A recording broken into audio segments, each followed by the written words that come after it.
Hello friends, good morning. तो आज हम स्टार्ट करते हैं द हिंदू एनालिसिस 25 जुलाई का। और इससे पहले अगर आपने वीडियो को सब्सक्राइब नहीं किया चैनल को तो आप जरूर सब्सक्राइब कर लें नीचे में और बेल नोटिफिकेशन दबाएं ताकि आप कोई भी नया वीडियो मिस नहीं करें। तो पहला जो आपका फ्रंट पेज का एक न्यूज है, after high court order Gehlot stages धरना फॉर असेंबली सेशन। तो ये बेसिकली कल का न्यूज है कि इसमें जो राजस्थान का न्यूज है, जो सीएम ने हाई कोर्ट ने अपना ऑर्डर दिया, उसके बाद सीएम ने असेंबली सेशन के लिए गवर्नर को कहा और उसमें डिले के बाद उन्होंने गवर्नर के बाहर, ये आप जो इमेज देख रहे हैं गवर्नर हाउस में, एमएलएज ने एक धरना टाइप कर दिया। इसमें जो आपका इम्पोर्टेंट आपके लिए है जानने के लिए एग्जाम पॉइंट ऑफ व्यू से कि सेशन जो होते हैं असेंबली का या पार्लियामेंट का वो कैसे होता है, गवर्नर का उसमें क्या रोल है, इसको हम समझ लें। बाकी ये न्यूज आपके लिए उतना इम्पोर्टेंट नहीं है। तो जो सेशंस हैं असेंबली का अगर हम देखें तो असेंबली सेशंस के लिए जो गवर्नर को पावर दिए गए, बेसिकली वो दो प्रोविजंस है संविधान में जिसमें ये पावर आता है गवर्नर को असेंबली का सेशन बुलाने के लिए। इसमें है आपका पहला है आर्टिकल 174 जिसमें पावर कहा गया है governor shall summon the house at a time and place as she और ही थिंग्स फिट। तो गवर्नर को पावर है असेंबली का जो है स्टेट असेंबली को बुलाने का, उसको समन करने का, हाउस को, स्टेट लेजिस्लेचर को। असेंबली मैंने यहाँ कहा है लेजिस्लेटिव असेंबली, काउंसिल भी होता है इसमें साथ साथ। तो असेंबली जो है आपको उसको समन करने का गवर्नर को पावर है। इसमें 174 क्लॉज 2 क्लॉज ए में कहा गया है से गवर्नर में from time to time prorogue the house and one clause section B में कहा गया है अलाउज हिम और her to dissolve the assembly. तो मतलब कि समन का पावर है गवर्नर को, उसके साथ साथ प्रोरोग करने का पावर है, प्रोरोगेशन का पावर है गवर्नर को, और डिसॉल्व करने का पावर भी गवर्नर को है। तो ये तीन पावर जो है असेंबली को लेकर के गवर्नर के पास है। सेम पावर जो एक तरह से पार्लियामेंट के लेकर के प्रेसिडेंट के पास होते हैं।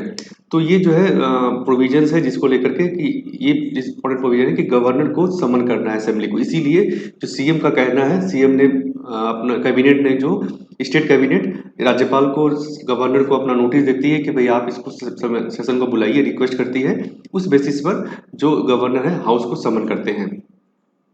उसके अलावा आर्टिकल 163 भी है जो अभी कल रात में आपका न्यूज में आपने देखा होगा कि गवर्नर का जो पावर है, जो भी पावर है गवर्नर के पास में, चाहे ये पावर है या बाकी जो भी पावर है, ये जो है ये with the aid and advice of council of minister होता है। मतलब कि जो काउंसिल ऑफ मिनिस्टर है उस स्टेट में, या अगर हम सेंटर की बात करें तो प्रेसिडेंट की बात करें अगर हम, तो जो काउंसिल ऑफ मिनिस्टर जो सेंटर का है, तो उनके एडवाइस के ऊपर ही जब गवर्नर काम करते हैं।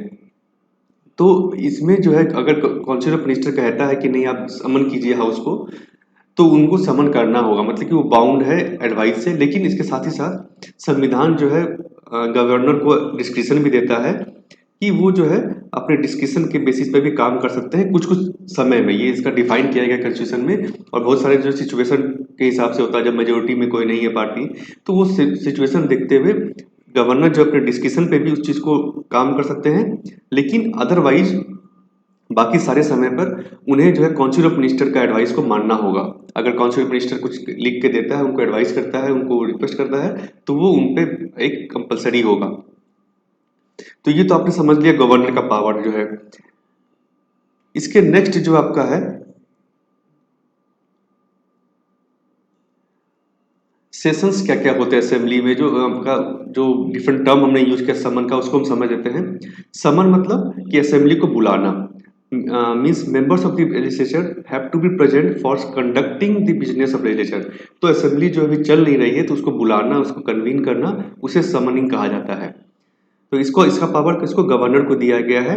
और गवर्नर को एटलीस्ट जो है आपका ट्वाइस अ ईयर, मतलब कि इसमें कहा गया है कि दो सेशन के बीच में, पहला सेशन और दूसरे सेशन के बीच में 6 महीने से ज्यादा का गैप नहीं होना चाहिए। तो 6 मंथ का मैक्सिमम गैप आप कर सकते हैं। इसीलिए एटलीस्ट 2 बार जो है सेशन को बुलाना ही है। जनरली क्या होता है, 3 सेशंस होते हैं, बजट सेशन, मानसून सेशन और विंटर सेशन। तो जनरली 3 सेशंस होता है, असेंबली का भी और पार्लियामेंट का भी। नेक्स्ट आपका टर्म है एडजर्नमेंट। एडजर्नमेंट जो है प्रिसाइडिंग ऑफिसर के हाथ में होता है। प्रिसाइडिंग ऑफिसर मतलब कि अगर असेंबली है तो स्पीकर होंगे, काउंसिल है तो चेयरमैन होंगे।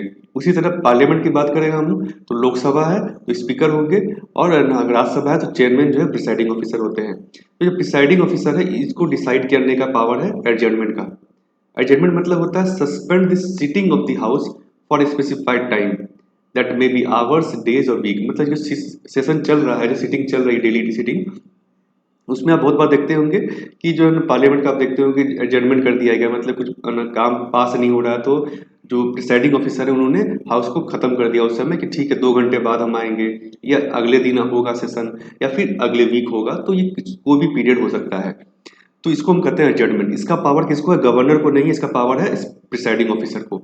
ये आप ध्यान रखें। If the meeting is postponed for indefinite time, अगर वो इंडेफिनिट टाइम के लिए कर दिया गया है, कोई टाइम नहीं बताया गया कि अगली बार कब हम आएंगे, जैसे कि अगला दिन वीक कुछ नहीं बताया गया है, तो उसको हम कहते हैं एडजर्नमेंट सेन टाइम। मतलब कि इसमें कुछ टाइम नहीं बताया गया कि कब जो अगली मीटिंग होगी। नेक्स्ट आपका टर्म है प्रोरोगेशन। प्रोरोगेशन मतलब होता है कि सेशन जो चल रहा है असेंबली का, जैसे मानसून सेशन हो गया, विंटर सेशन हो गया, आपका बजट सेशन हो गया, तो वो जो सेशन होता है उसको खत्म जब होता है, वो जब खत्म होता है, टर्मिनेट किया जाता है, तो उसको हम कहते हैं प्रोरोगेशन। प्रोरोगेशन का पावर जो है गवर्नर को है, और पार्लियामेंट के केस में प्रेसिडेंट को है। Terminated by an order of made by the governor after the presiding officer declares the house adjourn sine die. तो ये जो है ये गवर्नर के पास पावर है। तब कब पावर होता है? जब प्रिसाइडिंग ऑफिसर जो है एडजर्नमेंट सिन डाई कर देता है, उसके बाद गवर्नर को पावर है कि उसको प्रोरोगेट कर देता है, उस सेशन को खत्म कर देना है। Prorogation terminates both the sitting and the session. तो सेशन को खत्म कर देता है, और सिटिंग अगर चल रही है तो सिटिंग भी उस दिन से खत्म हो जाएगी। एडजर्नमेंट मतलब जैसे हमने देखा ऊपर में, सिर्फ सिटिंग को पोस्टपोन करना है। मतलब आज जो सिटिंग हो रही है उसको हम 2 घंटे बाद करेंगे, 4 घंटे बाद होगा, या फिर कल होगा, या फिर अगले वीक में होगा। ये टाइम जो दिया जाता है। एडजर्नमेंट का पावर है आपको स्पीकर, प्रिसाइडिंग ऑफिसर को यानी स्पीकर पे या फिर चेयरमैन को। प्रोरोगेशन का पावर है आपको गवर्नर के पास। इसके बाद जो एक और टर्म आपको देखा, डिसोल्यूशन। डिसोल्यूशन मतलब होता है कि भाई जो असेंबली का सेशन चल रहा है, जो 5 साल जैसे होता है, वो असेंबली डिसॉल्व हो जाएगी, मतलब फिर से इलेक्शन होगा, उसको हम कहते हैं डिसॉल्व करना असेंबली को। इसका पावर भी गवर्नर के पास में है। तो ये आप समझ गए सारा चीज कि 4 तरह का टर्म है: समन, एडजर्नमेंट, प्रोरोगेशन और डिसोल्यूशन।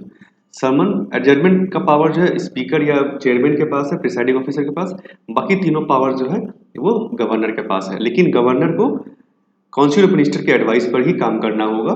अदरवाइज किसी कुछ समय पर वो डिस्कशन में अपने डिस्कशन को लेकर भी काम कर सकते हैं। तो ये था पहला आर्टिकल। ये नेक्स्ट आपका एडिटोरियल है, staying away from political thickets. ये बेसिकली जो है इसी राजस्थान असेंबली के लेकर के, और सुप्रीम कोर्ट हाई कोर्ट का जो जजमेंट रहा है उसको लेकर के एक जो सुप्रीम कोर्ट के वकील है उन्होंने एक अपना आर्टिकल दिया है। इसमें बेसिकली जो है कहा गया है कि ये जो पहला क्योटो होलोन केस था आपका 1992 का, उसमें सुप्रीम कोर्ट की क्लियर कट गाइडलाइन थी कि भाई स्पीकर का जो जजमेंट है वो उसका जजमेंट को आप चैलेंज कर सकते हैं, जुडिशियल रिव्यू है, लेकिन उसके पहले का जो प्रोसेस में कोर्ट इंटरवीन नहीं करेगा। मतलब अगर स्पीकर किसी पर को डिसीजन लेना है तो वो डिसीजन ले सकते हैं, लेकिन उस डिसीजन के बाद ही आप कोर्ट में जा सकते हैं। अभी क्या हुआ है कि जो अभी डिसीजन स्पीकर ने नहीं लिया है, अभी तक सिर्फ शोकॉज नोटिस दिया गया था, जिसके बेसिस पर जो एमएलएज ने हाई कोर्ट में अपना अपील दिया और सुप्रीम कोर्ट में। तो इसमें ऑथर का कहना, राइटर का कहना है कि ये जो मेथड है, ये जो मैटर है अभी, ये स्पीकर के पास होना चाहिए, इसमें कोर्ट को इंटरवीन नहीं करना। ये सुप्रीम कोर्ट की गाइडलाइन थी 1992 के क्योटो होलोन केस में। ये काफी इंपॉर्टेंट केस है एंटी डिफेक्शन लॉ को लेकर के, इसको आप ध्यान में रखें। और एंटी डिफेक्शन लॉ के बारे में भी आप पढ़ सकते हैं, मेरा एक वीडियो है, मैंने डिस्क्रिप्शन में दिया है लिंक। तो इस ये जो है कोर्ट का जो इंटरफेरेंस होगा वो after the decision of speaker होना चाहिए। Judicial review should not cover any stage prior to making of a decision by speaker और चेयरमैन। तो ये कहना है था कोर्ट का उस केस में कि भाई जुडिशियल रिव्यू जो है इसके पहले नहीं, डिसीजन स्पीकर का डिसीजन या चेयरमैन का डिसीजन होने के बाद ही जुडिशियल रिव्यू का आपके पास ऑप्शन है। उसके अलावा जो इसमें कहा गया कि कॉन्स्टिट्यूशनल अथॉरिटी को, क्योंकि दोनों ही कॉन्स्टिट्यूशनल अथॉरिटी है, स्पीकर भी एक कॉन्स्टिट्यूशनल अथॉरिटी है और कोर्ट भी जो कॉन्स्टिट्यूशनल अथॉरिटी है, इसीलिए कोर्ट ने अभी पहले भी कहा है कि कॉन्स्टिट्यूशनल अथॉरिटी, एक कॉन्स्टिट्यूशनल अथॉरिटी दूसरे कॉन्स्टिट्यूशनल अथॉरिटी को क्वेश्चन नहीं कर सकती है, उसको रिक्वेस्ट कर सकती है। The principle of law being urged that constitutional authorities cannot issue directions। एक दूसरे को डायरेक्शन इशू नहीं करना चाहिए, बस आप रिक्वेस्ट कर सकते हैं उनको, पोलाइट रिक्वेस्ट कि आप ये ना करें। मतलब कोर्ट जो है स्पीकर को एक रिक्वेस्ट कर सकता है, या स्पीकर जो है कोर्ट को एक रिक्वेस्ट कर सकता है, क्योंकि दोनों कॉन्स्टिट्यूशनल अथॉरिटी है। अगर एक कॉन्स्टिट्यूशनल अथॉरिटी दूसरे अथॉरिटी को डायरेक्शन देगा तो वो जो है कॉन्स्टिट्यूशनल ब्रेकडाउन हो सकता है, वो एक तरह से जो एक कॉन्फ्लिक्ट का सिचुएशन आ सकता है।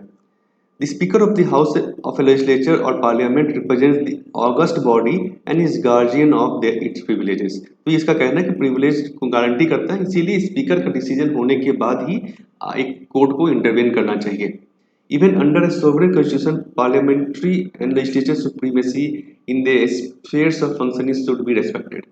तो ये कहना है कि सबका जो एक होता है सेपरेशन ऑफ पावर्स होता है, उसको रेस्पेक्ट करना चाहिए कोर्ट को और लेजिस्लेचर को भी, और इसके बीच में हमें इंटरवीन नहीं करना चाहिए कोर्ट को इन बिटवीन। तो ये बेसिकली कहना है इसमें यही है राइटर का कि जो आपको जो स्पीकर का डिसीजन के बाद ही, जो क्योटो होलोन केस में सुप्रीम कोर्ट का डिसीजन था डिविजनल बेंच का, कि आप जो है after the decision of speaker he judicial review का ऑप्शन आता है, उसके पहले नहीं। तो ये आप आइडेंटिफिकेशन लॉ को अच्छे से पढ़ लीजिए, वो काफ़ी इंपॉर्टेंट है आपका 10th शेड्यूल में जो है। नेक्स्ट आपका एडिटोरियल है the spectre of crowds in Covid city. ये बेसिकली जो है लॉकडाउन हुआ उसके बाद जो अर्बन केसेस का इन्होंने एनालिसिस किया है राइटर ने, कि जो बेसिकली जो क्राउडिंग था उस समय, आपने देखा था क्राउडिंग जो था, तो उसको लेकर के बताया है कि तीन उसके केसेस, तीन बेसिकली रीजन था क्राउडिंग का, जो लोग बाहर निकल के आए। एक तो था स्कार्सिटी। स्कार्सिटी जो है सामान का स्कार्सिटी, जैसे कभी हम देखते हैं कि शॉपिंग करने आप लोग निकल जाते हैं कि लॉकडाउन होने वाला, लोग दुकानों पर टूट पड़े, तो वो स्कार्सिटी के कारण। दूसरा था प्रोटेस्ट है ना, bringing diverse discontent from far field. Protest जो है जैसे कि आपका चेन्नई के केस में था आपका, कि दूसरे कंटेंशन को लेकर के। तीसरा है रिचुअल या सेलिब्रेटरी गैदरिंग के लिए लोग बाहर क्राउड में जुटते हैं अर्बन एरिया में। तो बेसिकली इसमें जो राइटर का कहना है कि जो अर्बन सेटिंग्स है, जो हमारा अर्बन एरियाज है, उसमें हमें जो वर्कर्स का हमने देखा, जब प्रोटेस्ट देखा हमने, वर्कर्स का जो मूवमेंट देखा माइग्रेंट वर्कर का, तो उसको देखते हुए इन्होंने एक सजेशन दिया है कि the pandemic has sharply exposed the fault lines of urban labour value chain. तो इस लेबर वैल्यू चेन जो है इसका जो बारे में और उजागर हो गया पेंडेमिक के कारण, which valorise the individualised work from home arrangement at the apex of the system while treating the mass of physical labouring bodies as problems. तो हमने जो क्या देखा है इसमें कि जो वर्क फ्रॉम होम जो है लेबरिंग, उसको तो हमने अच्छा उसको सराहा भी, लेकिन जो मास फिजिकल लेबर जो है उसको जो अर्बन सिटीज है उसको प्रॉब्लम बताया कि वो एक प्रॉब्लम था, उसको हमने एक उसको दूर करने की कोशिश नहीं की। तो इसी को भी उन्होंने बताया राइटर ने कि भाई इसको हमें देखने की जरूरत है, अर्बन सेटिंग्स को फिर से एक माइग्रेंट्स को और लेबरर्स को, जो इंडिविजुअल लेबर्स हैं, उसको हमें दुरुस्त करने की जरूरत है।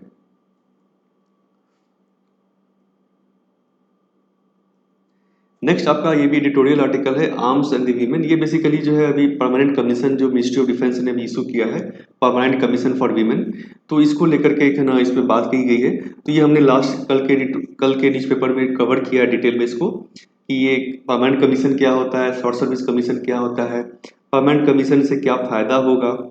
तो permanent short service commission basically जो है आपका मतलब होता है कि 10 साल प्लस 4 ईयर्स, मतलब 14 ईयर्स आप सर्व कर सकते हैं आर्मी में, उसके ज़्यादा नहीं। लेकिन परमानेंट कमीशन मतलब टिल रिटायरमेंट आप उसमें सर्व कर सकते हैं। अभी तक जो है वीमेन को शॉर्ट सर्विस कमीशन का ही ऑप्शन था, मतलब वो परमानेंट कमीशन नहीं ले सकती थी। परमानेंट कमीशन अगर आप नहीं ले पा रहे तो आपका क्या क्या नुकसान है भाई। पहला कि आपको जो कमांड पोजीशन जो मिलना था, जैसे कि आप सीनियर लेवल पे या किसी यूनिट को आप हेड करना, वो पॉसिबल नहीं था वीमेन के लिए 14 ईयर्स की सर्विस के अंदर में। दूसरा था कि 14 ईयर्स की सर्विस अगर आप कर रहे हैं शॉर्ट सर्विस, तो आपको पेंशन के लिए एलिजिबिलिटी नहीं है, क्योंकि पेंशन के लिए आपको मिनिमम जो है 20 साल की सर्विस होनी जरूरी है, तो पेंशन भी इनको नहीं मिल पा रहा है। तो ये सब चीज़ें जो देखते हुए सुप्रीम कोर्ट ने फरवरी में ऑर्डर किया था कि भाई आप जो है गवर्नमेंट को कि आप इनको परमानेंट कमीशन में दीजिए। इसको लेकर के अभी है मिनिस्ट्री ऑफ डिफेंस ने इसको गाइडलाइन इसका जारी किया है, नोटिस जारी किया है, इसी के बारे में बताया गया है इसमें, ज़्यादा कुछ इसमें और इम्पोर्टेंट नहीं है। नेक्स्ट आपका न्यूज़ है phase 1 clinical trial of for Covaxin kicks of. तो ये हमने न्यूज में आप देख रहे होंगे कि कोवैक्सीन का जो ट्रायल है वो एम्स में और 12 सेंटर्स में इंडिया में स्टार्ट हो गया है।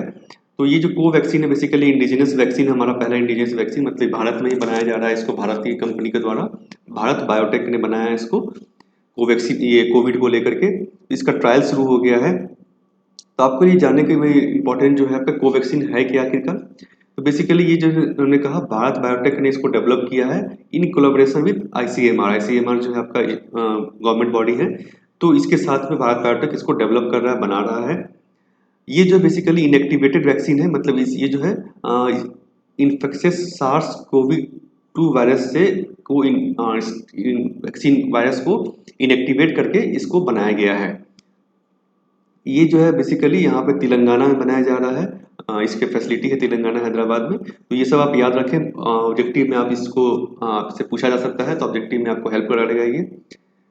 तो इसके बाद इंपॉर्टेंट चीज जो इसमें है कि फेजेज ऑफ डेवलपमेंट वैक्सीन। तो वैक्सीन डेवलप करने के लिए क्या क्या फेजेज होते हैं, ये बहुत बार आपने देखा होगा, फेज 1 चल रहा है, फेज 2 चल रहा है। तो ये होता क्या है, तो पहला जो होता है आपका फेज होता है एक्सप्लेनेटरी, कि भाई रिसर्च आप कर रहे हैं, रिसर्च फेज जो हो रहा है लेबोरेटरी में, आइडेंटिफाई नेचुरल और सिंथेटिक एंटीजेंस। तो एंटीजेंस को इसमें हम आइडेंटिफाई करता है, साइंटिस्ट आइडेंटिफाई करते हैं कि भाई इस वायरस को लड़ने के लिए कौन सा एंटीजन हम यूज करेंगे।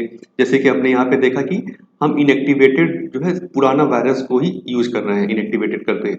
तो ये बेसिकली देखा जाता है लेबोरेटरी में, जिससे कि माइट हेल्प प्रिवेंट और ट्रीट डिजीज, जिसके कारण वो डिजीज को हम ट्रीटमेंट कर सकेंगे। तो ये तो हो गया लेबोरेटरी में आपका रिसर्च हो गया। उसके बाद होता है प्री क्लिनिकल। प्री क्लिनिकल मतलब क्या होता है कि रिसर्चर यूज टिश्यू कल्चर और सेल कल्चर सिस्टम। तो टिश्यू कल्चर पे लेबोरेटरी में उसको टेस्ट करते हैं, उस वैक्सीन को, उस दवाई को, और एनिमल पे टेस्टिंग किया जाता है बहुत बार, कि determine whether the candidate vaccine will produce immunity. तो देखने के लिए कि भाई क्या वो इम्यूनिटी प्रोड्यूस कर रहा है कि नहीं, एंटीबॉडी डेवलप हो रहा है कि नहीं हो रहा है उस वैक्सीन का। तो ये जो है बेसिकली प्री क्लिनिकल कहा जाता है इसको, जो कि लेबोरेटरी में बेसिकली होता है। उसके बाद आता है क्लिनिकल ट्रायल, जो ह्यूमन पे किया जाता है। इसका 3 फेज होता है, फेज 1, 2 और 3। बेसिकली इसको आप कभी कभी देखते हैं 4 फेज भी होता है। तो वो state country to country depend करता है। बेसिकली जो ग्लोबली 3 फेजेज होते हैं। पहला फेज में छोटे 10-15 लोगों पे ये वैक्सीन को ट्रायल किया जाता है। बेसिकली सेफ्टी देखी जाती है कि भाई सेफ है कि नहीं है, ऐसा तो नहीं उस पर कुछ अलग से है ना वो वैक्सीन को दिया जा पा रहा है कि नहीं पा रहा है, उसमें कुछ है ना सेंसेस स्टेबिलिटी है कि नहीं वैक्सीन में। तो वो देखा जाता है 10 से 15 लोगों में, जनरली ये ट्रायल किया जाता है 15-20 लोगों में। फेज 2 में बेसिकली इसको लार्जर इंडिविजुअल को दिया जाता है, ज़्यादा लोगों को, और उससे ज़्यादा लोगों को लिया जाता है। और इसमें देखा जाता है कि वैक्सीन जो है इम्यून सिस्टम डेवलप कर रहा है कि नहीं कर रहा है, एंटीबॉडी डेवलप कर पा रहा है कि नहीं कर पा रहा है उन लोगों में। तो ये बेसिकली 50-100 लोगों में जनरली, या उससे ज़्यादा लोगों में ये दिया जाता है। और टारगेट पॉपुलेशन में दिया जाता है कि जिसको जिसके लिए वैक्सीन बनाई गई है, वैसे पॉपुलेशन से हम सैंपल लेते हैं और उन पॉपुलेशन पे हम इसको टेस्ट करते हैं। फेज 3 ट्रायल जो है बहुत ही लंबा ट्रायल होता है, बहुत ही लार्ज नंबर लोगों पे लिया जाता है। इसमें जो है डिसीजन लिया जाता है वेदर टू ग्रांट लाइसेंस और नॉट। मतलब कि बेसिकली देखा जाता है कि उनमें पूरी तरह से बुजुर्ग में, बच्चों में, जो अलग अलग लोग हैं, अलग अलग सेटिंग से, उनमें देखा जाता है कि वैक्सीन काम कर रही है कि नहीं कर रही है, कुछ साइड इफेक्ट्स तो नहीं है लंबे समय तक, जिसको पहले से बीमारी है उन पे ये कैसा है, ऐसा तो नहीं कैंसर पेशेंट पे, डायबिटीज पेशेंट पे ये रिएक्ट कर रहा है। तो वो सारा चीज़ इस फेज की क्लिनिकल ट्रायल में देखा जाता है। तो ये बेसिकली डेवलपमेंट ऑफ वैक्सीन का फेजेज हैं, ये इसको आप ध्यान रखें। नेक्स्ट आपका है एक article, RBI science $400 million currency swap facility for Sri Lanka. तो ये श्रीलंका के साथ सेंट्रल बैंक, हमारे सेंट्रल बैंक ने उनके सेंट्रल बैंक के साथ एक करेंसी स्वैप एग्रीमेंट साइन किया है। तो ये बेसिकली करेंसी स्वैप क्या है, ये बाकी आर्टिकल तो उतना इंपॉर्टेंट आप छोड़ सकते हैं। करेंसी स्वैप आपको जानना जरूरी है। करेंसी स्वैप मतलब होता है एक्सचेंज करना, करेंसी एक्सचेंज हो गया एक तरह से। ये 2 कंट्री के बीच में हो सकता है, मल्टीलेटरल भी हो सकता है, 2 से ज़्यादा कंट्री के बीच में। ये कॉन्ट्रैक्ट है टू एक्सचेंज करेंसी, मतलब कि अगर हम श्रीलंका के साथ कर रहे हैं तो श्रीलंका की करेंसी और हमारा रुपया, उसको हम एक्सचेंज करेंगे। तो contract to exchange currency with predetermined terms and condition. Already हम टर्म्स को डिटरमाइन कर लेते हैं कि भाई इस एक्सचेंज रेट में इस दिन इस रेट पर किया जाएगा। इसमें central banks and government engage in currency swap with foreign counterparts to meet, इसका पर्पस क्या है, to meet short term foreign exchange liquidity.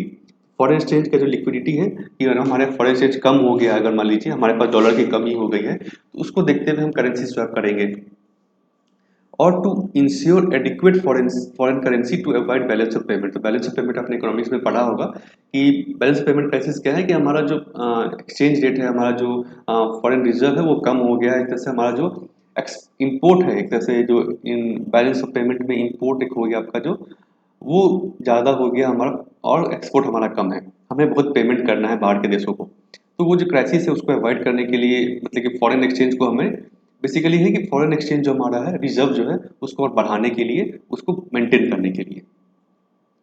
These swap operations carry no exchange rate और अदर मार्केट रिस्क। इसमें market risk को exchange rate risk नहीं होता है। क्यों नहीं होता है? क्योंकि ऑलरेडी प्री डिटरमाइंड रेट पर हम उसको तय कर चुके हैं कि भाई इस दिन हम स्वैप करेंगे, लेकिन रेट जो है इस दिन का होगा, ये रेट होगा। तो भले ही उस दिन हो सकता है रेट बहुत ही फ्लक्चुएटिंग हो, बहुत ही कम हो जाए, लेकिन क्योंकि हमने ऑलरेडी कॉन्ट्रैक्ट कर दिया है, तो इसीलिए हम उसी रेट पर उस चीज़ को एक्सचेंज करेंगे। तो ये इसमें कोई रिस्क नहीं होता है। इसीलिए जैसे कि एग्जांपल हमने यहाँ पे दिया है, इंडिया जापान ने साइन किया था 2018 में करेंसी स्वैप एग्रीमेंट।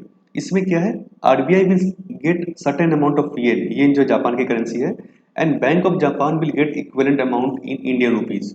इतना इक्विवेलेंट अमाउंट इंडियन रुपी में वो भी लेगा बैंक, जापान का बैंक, आफ्टर स्पेसिफाइड पीरियड, जो डिसाइडेड पीरियड होगा कॉन्ट्रैक्ट में। Both country will repay the amount at the same swap rate. Same swap rate मतलब इस दिन जो हमने रेट पे एक्सचेंज किया था उसी रेट पर हम 4 महीने बाद, 5 महीने बाद, 3 महीने बाद हम उस चीज़ को एक्सचेंज कर लेंगे। तो रेट जो है फिक्स्ड हो गया हमारा, इसी रेट पे हम कर रहे हैं। मतलब हमारा जो भले एक्सचेंज रेट बहुत ही, रुपया का वैल्यू बहुत ही गिर जाए मान लीजिए, तब भी उस केस में भी हमें कुछ फर्क नहीं पड़ेगा, क्योंकि हमने ऑलरेडी इस रेट पर ही लिया था, इसी रेट पे हम वापस दे रहे हैं उसको। तो ये एडवांटेज है करेंसी स्वैप एग्रीमेंट का। पर्पस क्या क्या है? To avoid turbulence and other risk. तब जो रिस्क है, मान लीजिए फॉरेन एक्सचेंज हो सकता है कि बहुत ही गिर जाए, रुपया का वैल्यू बहुत गिर जाए, तो वो जो रिस्क है उसको हम अवॉइड कर सकते हैं स्वैप एग्रीमेंट से।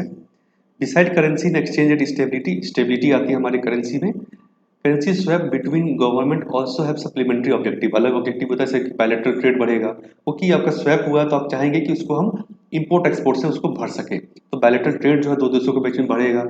Maintaining the value of foreign exchange, जैसा हमने कहा कि फॉरेन एक्सचेंज जो है वो हमारा ठीक रहेगा लेवल पे, बैलेंस ऑफ पेमेंट हमारा नहीं, क्राइसिस नहीं होगी। तो ये सब जो बेसिकली फाइनेंशियल स्टेबिलिटी, तो ये बेसिकली पर्पस है करेंसी स्वैप एग्रीमेंट का, दो देश जो करते हैं। तो मेन मोटिव यही है कि जो हमारा फॉरेन एक्सचेंज रिजर्व है, हमारी करेंसी जो है वो स्टेबल रहे, वो ज़्यादा गिरे नहीं, और हमारा फॉरेन एक्सचेंज जो है वो ठीक लेवल पर बरकरार रहे। तो फ्रेंड्स, ये था आज का एडिटोरियल और हिंदू एनालिसिस। अगर आपको ये वीडियो अच्छा लगा तो जरूर लाइक करें और शेयर करें अपने फ्रेंड्स के साथ, और आप इस चैनल को जरूर सब्सक्राइब करें ताकि कोई भी वीडियो आप मिस नहीं करें, और नोटिफिकेशन बेल भी दबाएं ताकि आपको नोटिफिकेशन आ जाए जब भी मैं एक नया वीडियो अपलोड करूँ। तो थैंक यू फ्रेंड्स।